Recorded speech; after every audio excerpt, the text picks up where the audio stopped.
I'm blessed. I got everybody here doing my programming today. Here's what one board looks like. We got boom.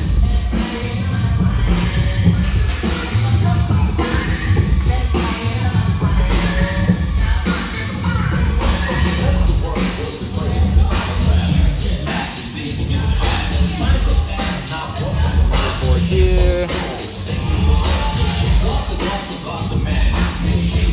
Another board here. We got Laura killing it.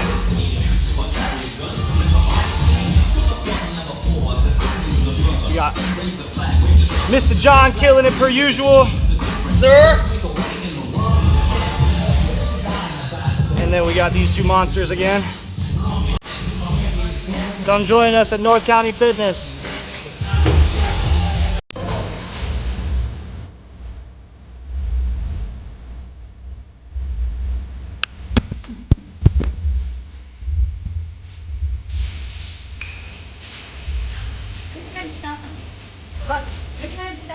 Look at that. I know. Yeah, we all need surgery.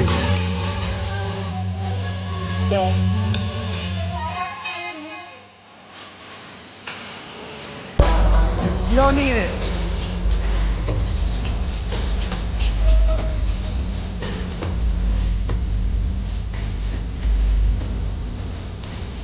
Dang. Got the Susu with the red band. Gotta hinge forward, Jesse. Come on.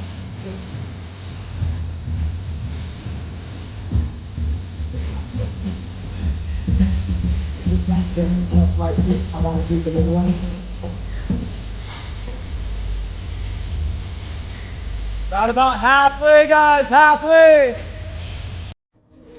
What's up, Fit Fam? Coach Ricky Burke here. Wanted to explain a little bit of the board today. We got trained like a trainer for the next 6 weeks. We had Coach Mike last week, my week this week, the week of Christmas. So with the break in the middle, we kind of threw in a whole bunch of full body / functional based movements together. Today, I'm rocking with 5 8-minute stations, mostly focused on legs, a little bit of core, a lot of eccentric based movements relating to the hinge that translate a little bit more to athletic based movements. So this is all 5 stations right here. Each station is roughly 8 minutes. Granted, some of them a little longer, a little shorter. So my personal approach to group training, especially general population, not necessarily athletes or not necessarily broken people, kind of a combination of everybody, is giving a lot of options, progressions, regression. My programming, I have an assisted high step down here more than like a step up, focusing on that eccentric portion of like the stretch and the hinge, getting more work out of the glutes and hamstrings. We have an explosive alternating lateral step up, which I'll show you in a second, a little more explosive after we work the negative aspect of the eccentric. And then a box squat jump or a box squat. That's just kind of putting both ends of the spectrum together when it comes to controlling that stopping, as far as stopping yourself on the box, but then also being explosive enough to get yourself onto the box. So tons of progressions and regressions as far as the assisted or the explosive. You don't have to explode, you can always just step into it. I'm gonna take you guys through it. Population, oh shit, general population, we lost me. It's okay to use, I know I talked about this in my last video, something that's gonna help you achieve ranges of motion that you otherwise wouldn't, like a PVC pipe, a foam roller. It's purposely a very high position for your knee to raise up into, and a lot of people don't even have this range of motion. So a lot of times we'll need a little bit of assistance just to get up. Once we're up in that fully extended position, then we can use a little bit of assistance to work that slow eccentric, about 3 to 4 seconds, tapping the ground and driving. What I like to do is, if you have that ability to rotate as we hinge, we can definitely load the glutes a little bit more as we tap and drive. Even if you need 2 pulls to go from here, that's fine too. This is an eccentric focused exercise. A lot of times people get a little too excited and they just kind of go up and down, and there's no control of any of this engagement down low. Like you're really kind of just like here and here, which is fine if we're trying to purposely be explodey. But if we're trying to build movement patterns and possibly come back from an injury, that impact can and will most likely be a little bit too much. So something like adding in a PVC pipe, foam roller, anything that's going to help you down, even a TRX straps, super duper beneficial to a lot of people I've helped. Give it a shot. Explosive step up. This is for the athletes. This is where you've earned the right to be a little bit more explodey. Same thing, working on that hip extension forward, just going laterally. So even though I am kind of going a forward plane, it's almost like a 45-degree angle. As I kind of lean, I load the glutes here. As I extend, I basically jump a little bit and I switch onto my other foot. So from here, sure, we could just step and go from there. But the whole goal of this is to be explosive and floaty. So you guys see, if I fully lock my hip, that's what kind of gives me that float and that bounce. And that's essentially what you guys want to try to be working on when we're exploding, jumping, tripled extension. How well can we extend the joints of the ankles, knees, and hips to be able to get us from this position to this position? And like I said, tying it all together, that's why I decided to throw in a box jump. From that explosive lateral movement to more of like a frontal plane eccentric base, you're just putting them all together now. Load the hips, and how quickly can we open and close the hips, like here, and being as quiet as possible when you land on the box. When you land, try to not make a peep, try to not be here. You guys heard that, right? The ability to land softly stems from, yes, that extension, but also that soft bend when we land too. It's kind of like snap and then drop. So boom, boom, and then drop again. A lot of times people are very explodey, but they tend to not have the ability to decelerate themselves. And that's where a lot of injuries happen, when we're not able to obviously stop ourselves on a dime. The femur and tibia kind of are fighting for position. That's where the kneecap kind of meets. That's where ACL, MCL, PCL injuries tend to happen. So load your progressions properly, and 90% of the time, if you're doing box work, step down from the box, please. Again, the front loaded good morning with the plate. This is a little bit easier to feel the hamstrings and glutes. A lot of times when the weight is too far away from your body, whether you're holding it out, whether it's a barbell, you have to worry about engaging the upper thoracics or the shoulder blades, and AKA like pinching the pencil. If you roll forward, that's where a lot more engagement down low in the back usually tends to take over. So instead of here, holding the plate like so allows us to engage the upper back and lats a lot more to stay stable up top. That way when I drop my hips and the plate, I get a nice deep stretch of my glutes and hamstrings, and then I can come up from there. I like to use this as prep work or in between sets.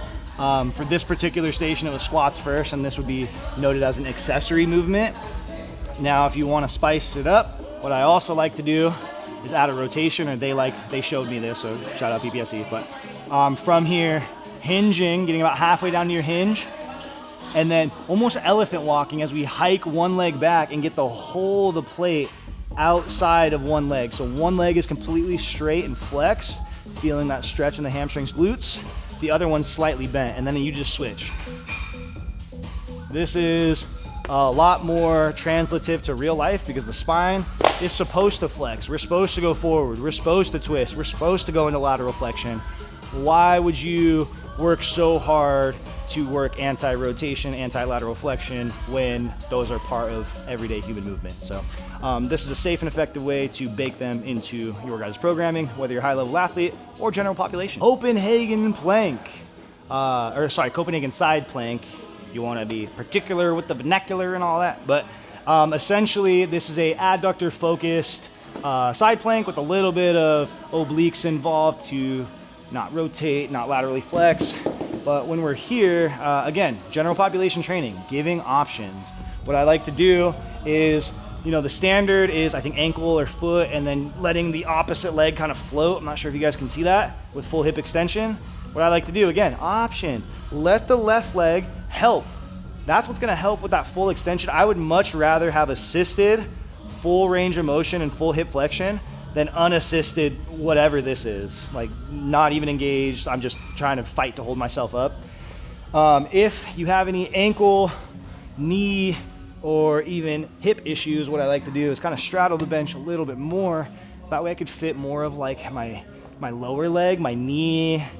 And not only that, it helps me get a little bit more hip extension.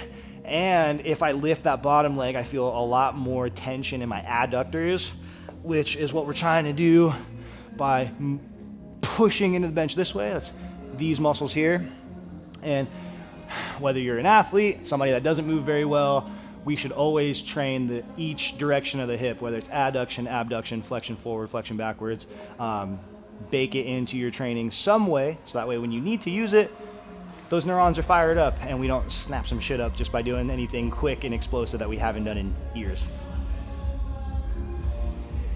The foam roller glute bridge. If you don't have a proper hamstring curl machine at your gym or at home, and you still need to develop your posterior chain, because it is what's going to give a lot more strength and resilience to the knees, and the quads is actually strengthening the posterior chain.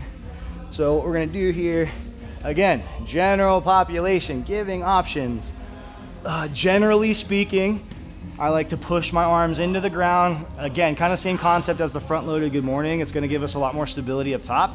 That way when we go into that glute flexion, we're not overly arching the back in the spinal flexion.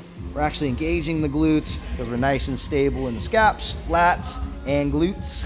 Now from here, options. We could just come up and down. That's plenty, especially if you feel like you're gonna cramp in your hamstrings.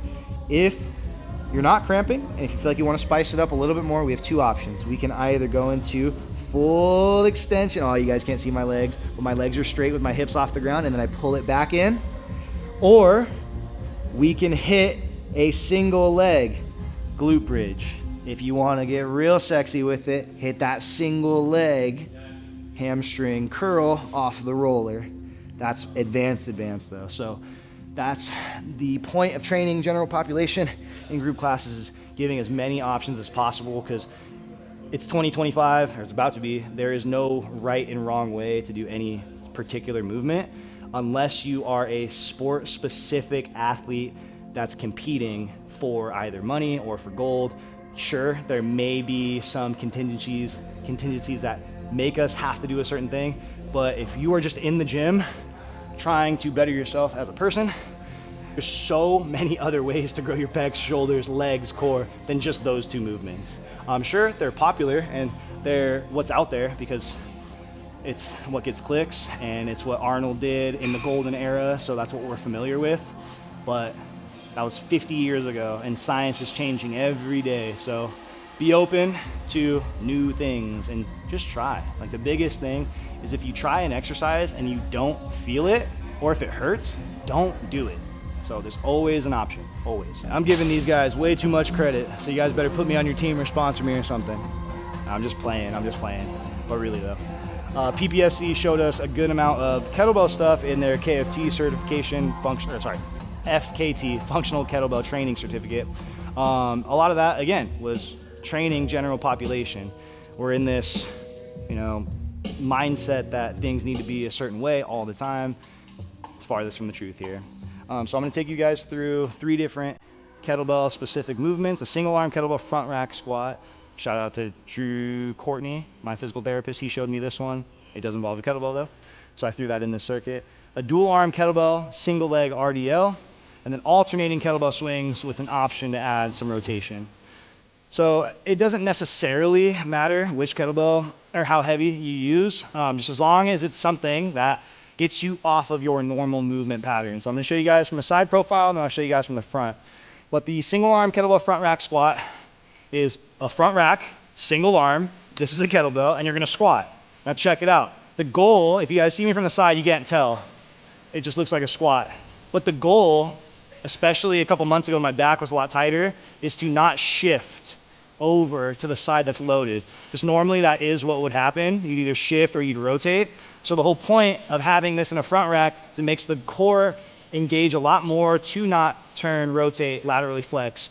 So as we hinge and keep the knees driven out, there's a ton of core pressure the entire time I perform that squat. What that's gonna do is give me a little bit more 6-pack ab engagement, because I'm not worrying about tilting or rotating. It's a tricky one, honestly, if you do it right, and if you do it heavy enough, it's spicy, spicy. Movement number 2, we got dual arm kettlebell single leg RDL. Mouthful, I know. But 2 arms, kettlebell, single leg. Romanian deadlift is a stiff-legged deadlift. So from here, we are gonna kick one leg back for counterbalance as the 2 arms just drop all the way down. A big key is not letting the opposite leg that's in the air open, because then that makes it a lot more hip centrated, and instead of hinging, we're almost worried about like internal external rotation of the hip, and that's not necessarily what we're trying to target here. It's more of an engagement of the hamstring and glute while we perform the movement. Now again, general population, if that's just way too difficult, go no kettlebell at all and just 2 hands. You can tap the ground as if it were a cherry picker, or you can just kind of push straight out to whatever you can and then right back. If you need to use the opposite foot, that's okay too. Whatever your body is allowing you to be able to do. And then the last movement is alternating kettlebell swings. Now, I'm not overly picky when it comes to like when and where you switch, but what I like to do is switch at the top. That's a little sketchy, but if you switch at the bottom and you miss and slip, there's a shot your kettlebell hits somebody behind you. It may hit your foot.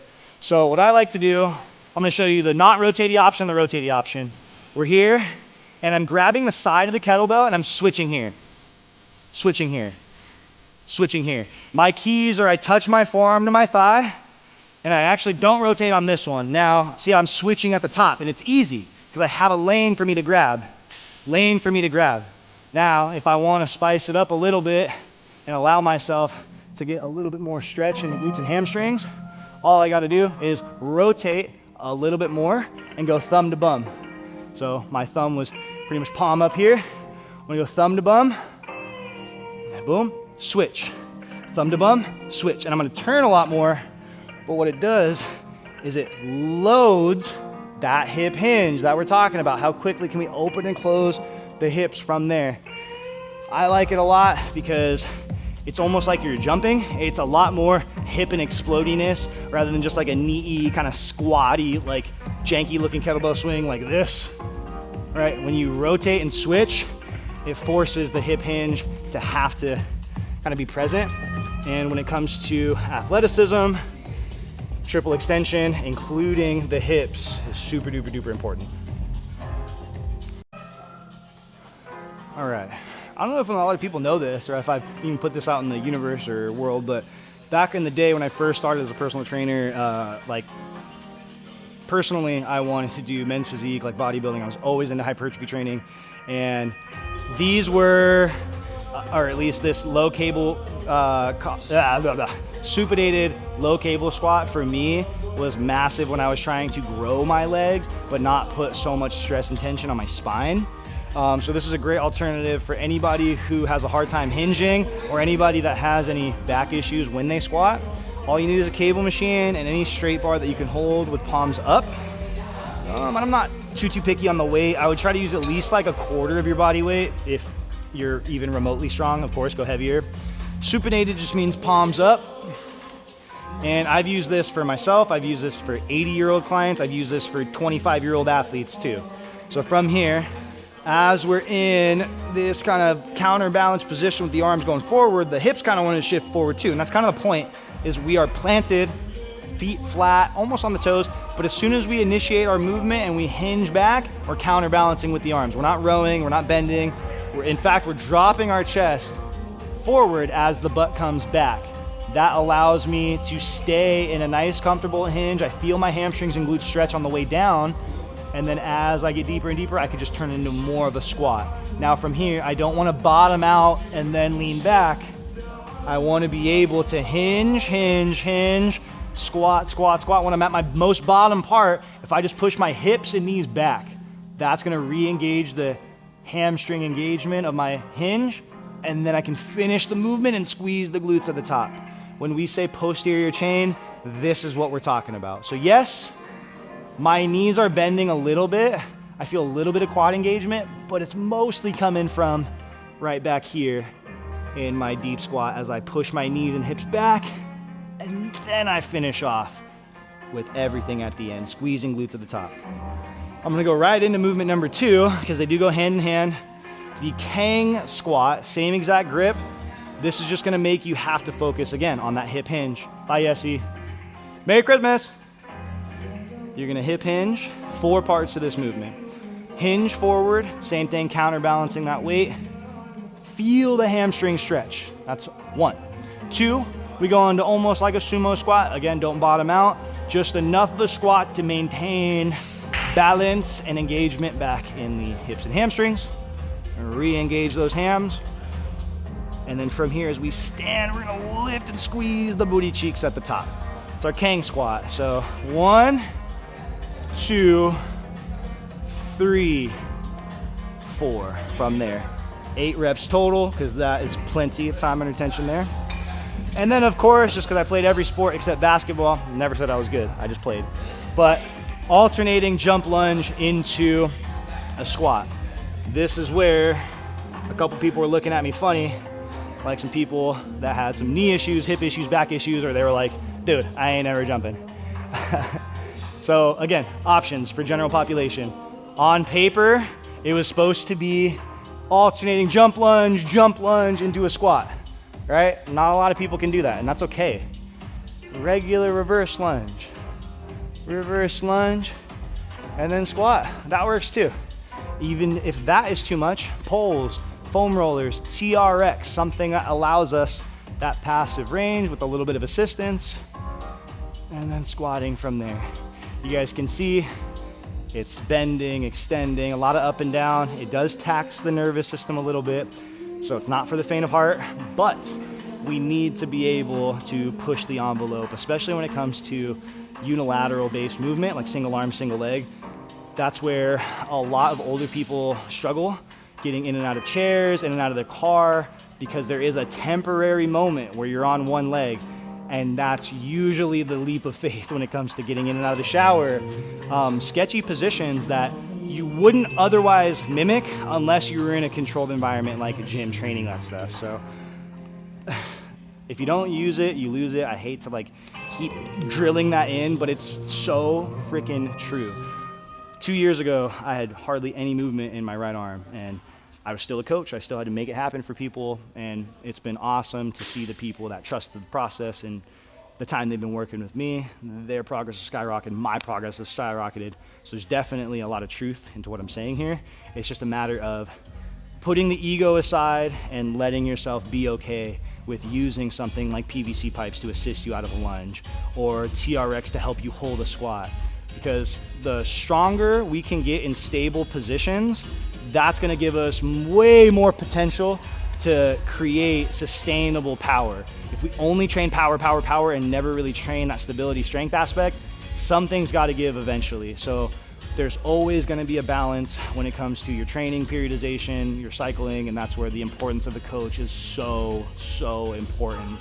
So invest wisely. I've said it before, you ain't even gotta coach, or you ain't even gotta train with me as a coach. You can train with anybody, but do your due diligence, and if you're truly struggling in the gym, physically, mentally, spiritually, emotionally, it's definitely worth getting yourself a coach.